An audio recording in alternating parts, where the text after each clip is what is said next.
Hey, what's up you guys? Wanted to give you a little video in regards to the shoes that I wear for CrossFit and for lifting, and what I have kind of up here, and then what they're used for, and then why I actually picked those shoes. So if you have any questions, comments, whatever the case is, just drop them down below and I'll answer them to the best of my ability. We're just gonna work from the right all the way over to the left, and then I'll, like I said, kind of elaborate on a couple of those things. So first and foremost, over here, these are the Reebox Legacy Lifters.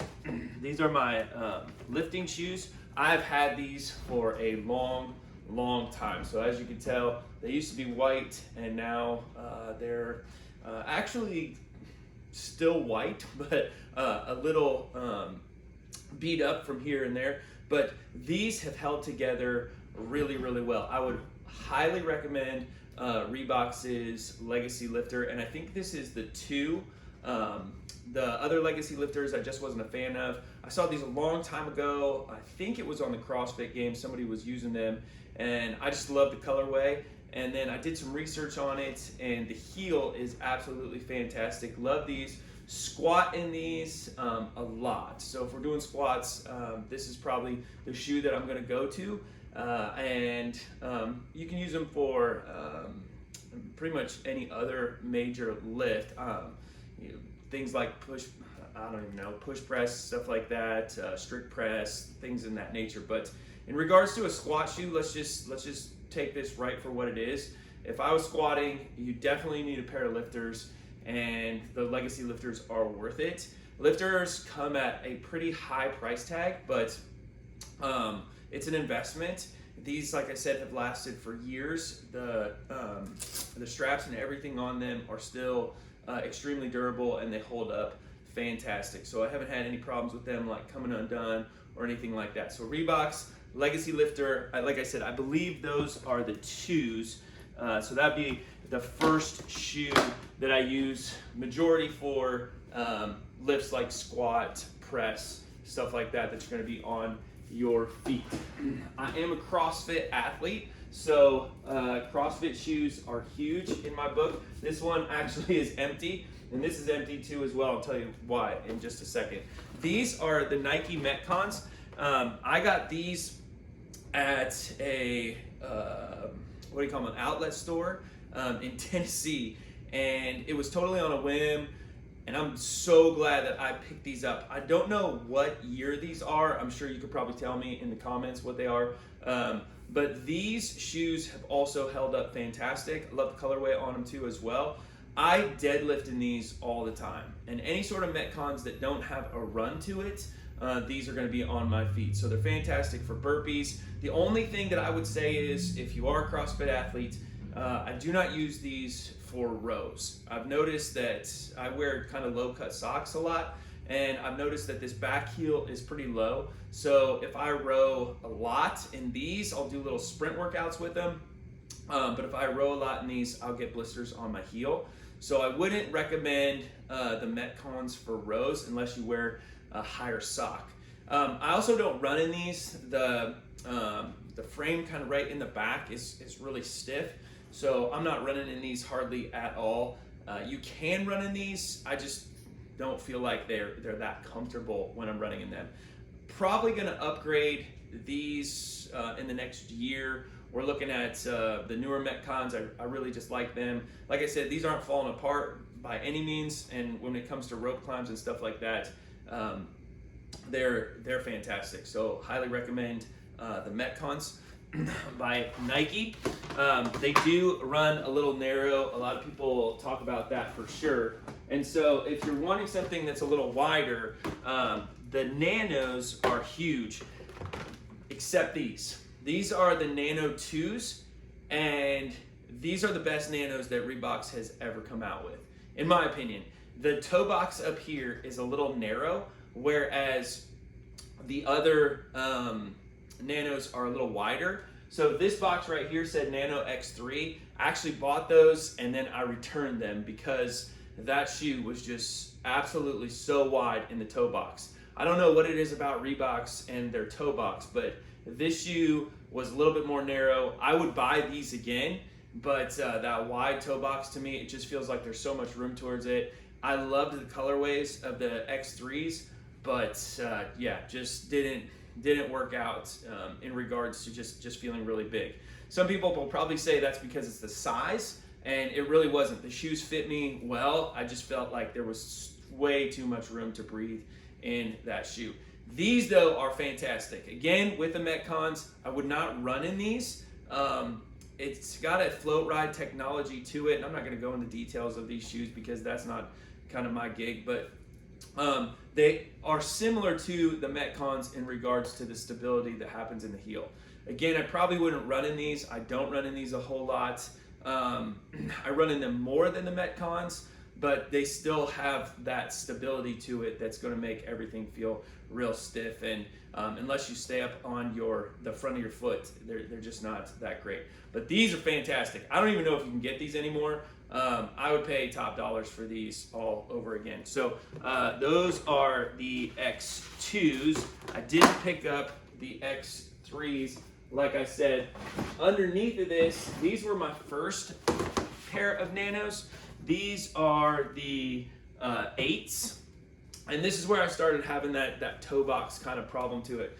They're not as wide, but they're definitely wider. Now, the reason I got the 8s is I feel like you can actually run in these. So if I'm doing any sort of metabolic conditioning workout that has a run to it, that has like a lift portion to it, like a deadlift or something that's kind of heavier that I need some stability, I feel like this is a good blend for that heavier lift, but also that you can run in it too as well. So highly recommend these. I've actually kept these around. I had a previous pair. I know I said these are probably the first MetCons I bought, but now that I'm thinking about it, I might have had another pair, or it might have come after that that I've gotten rid of. But these were just simple. They were clean. I liked them. I still like them. They're good for rope climbs and stuff like that. They're nothing flashy, but they're a good all-around shoe for sure. So use those a lot too as well. So you have those two right here. Let's actually pause on this for a second, as well as these, and jump over to some shoes that I actually run in. So I'm not a runner by any chance, but I started working out with running. Actually, let's open up. We'll open up both of these so you can kind of see the difference of these. I absolutely love the New Balance 890. This is probably my favorite running shoe. I loved this version of it, and they don't have it anymore. As you can tell, I have just beat them entirely to death here because there's really no like tread left in this shoe. These actually I use just to kind of walk around in, or if it's raining outside, you should always have kind of a pair of running shoes that you're going to go out and just kind of run in. But New Balance 890s, loved these, and I think I ran even a couple of races in these, which was awesome, and I loved them. So then they didn't make those anymore, so then they moved up to this 890. This 890's actually lasted a lot longer than the previous 890, but unfortunately with running shoes, I feel like they wear out so fast. So anything from the tread, it just kind of wears out really quickly, and then anything like within some of the material or anything that's rubbing on your foot. In regards to like a Nano or a MetCon, those shoes have taken just a beating, whereas running shoes really can't take a beating that well. I go through running shoes way faster than I go through like any sort of like MetCon or Nano. It's probably just the way that they are built. Now, if you caught it, which I'm sure you probably did, pretty much all of my shoes have the elastic laces on them. I would highly recommend putting elastic laces on your shoes, especially for those of us who are CrossFit athletes. I'm also a triathlete, so there's a couple of times where a year where I'll do triathlons, and I learned about elastic laces in the transitions, and I've never looked back. You don't have to tie your shoes. It's fantastic. I'll do a heavy lift, and then if I want to transfer out real quick from my running shoes over to like my MetCons, I just do it. I just make it happen. And I'll put the link for those down in the description. Like I said, I have these on all my shoes. I put them on my kids' shoes. They're just really versatile. So running shoes, for me, New Balance 890, love those. Running shoes right now are kind of putting out that huge, like, what is it, the sole part of it. Not really a big fan of those. I know like Hoka does it, or Hoka, or however you want to say it, which is fine. That's great. But for me, like, I'm kind of like a traditionalist running in those. Let's keep these down here for a second and talk about the worst running shoes that were ever made. These are the Nobulls. I think I always mark all my stuff. These are just the Nobull Runners.